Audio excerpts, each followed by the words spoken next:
If you want a cut flower garden and you don't really know where you're going to start, my first guest says it's time to discover the dahlia. Dahlias they're easy to grow. They have this burst of color that will fill your backyard all season long, making it the perfect plant payoff. President of the Utah Flower Market and owner of Maple Bloom Flower Farm, we have Julie Hall joining us here. Thanks so much for bringing, I know we're talking dahlias, but you've been able to shower us with some of the blooms that you have right now, so talk to us about that. So right now on my farm, I have all of these beautiful daffodils blooming, and I'm harvesting tulips every day.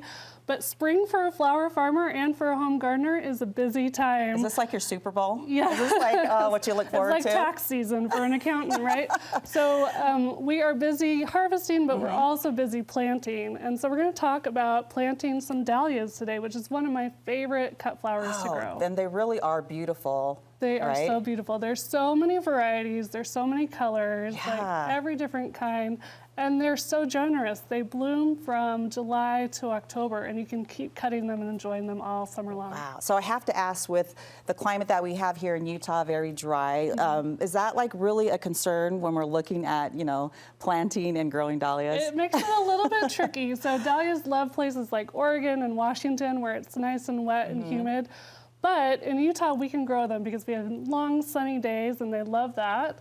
And as long as you keep the soil moist and use mulch and drip lines, that can really help grow these dahlias. And they're pretty easy to grow once you get started. All right. I have faith in you that you're going to walk me through this. All right. So it all starts with tubers, right? And what exactly is a tuber, a good tuber, a bad tuber? Yeah, How would you start that off? This ugly thing, it kind of looks like a potato. This is a dahlia tuber clump. So when I pull them out in the fall, this is what it looks like, except covered in dirt. And each one of these tubers can become a new plant. So I can cut these off, and as long as they have an eye on them, that's where the plant will start to grow, right here. And as long as they have that and a strong neck and they're firm and plump, like they will grow and create a new plant for you. The other thing about the tubers is they'll create the exact same plant that it was before. So you'll get the perfect flower from the kind that you had before. Yeah, so you save them. Yes. The ones that you want to save. Gotcha. You can also grow dahlias from seed, but when you grow from seed, you may get a hybrid, a new kind, which is also exciting, and you can get lots of different kinds. So people are hybridizing dahlias all the time, getting new types, and then you get these tubers and you can grow tons of flowers. Awesome. Yeah. So talk a little bit about the logistics as far as like where we need to grow them. You talked about them needing to have sunlight. Yeah, so they need full sun, which I tend to think is about 8 to 10 hours at least. They like a little bit of afternoon shade, so if you have a spot where they'll get afternoon shade, that can help them through our hot summer months. But yeah, as long as you have a nice sunny spot, you have that water that's available to them through drip line or overhead irrigation, like they'll do great. Any other special care that we need to make sure that we do to make sure that they bloom beautifully? So you can get two different types of dahlias. Some are bedding plants, so if you go to like a nursery, you might find those. They're gonna stay pretty low and they're not gonna be great for cut flowers. But if you buy cut flower varieties, those plants can get 4 or 5 feet tall. They can be really tall, and the stems can be really long.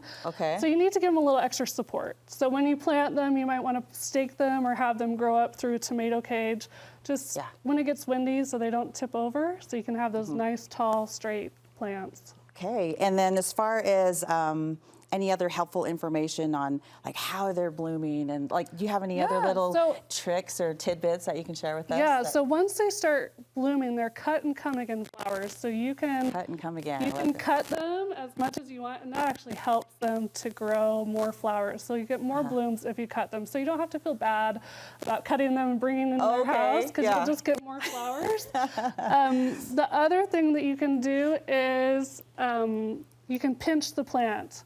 So when it's about this tall, about 6 inches tall, you want to pinch out the center of the plant, which is really hard to do because it's growing and it looks great. But if you pinch out the center, it's going to create a bushier plant and you'll get more flowers. Interesting. And so how long does this process take? Like when should we expect them to bloom? So I will be planting my dahlia tubers in the ground at the end of April, early May, before Mother's Day, and then they'll start blooming in July.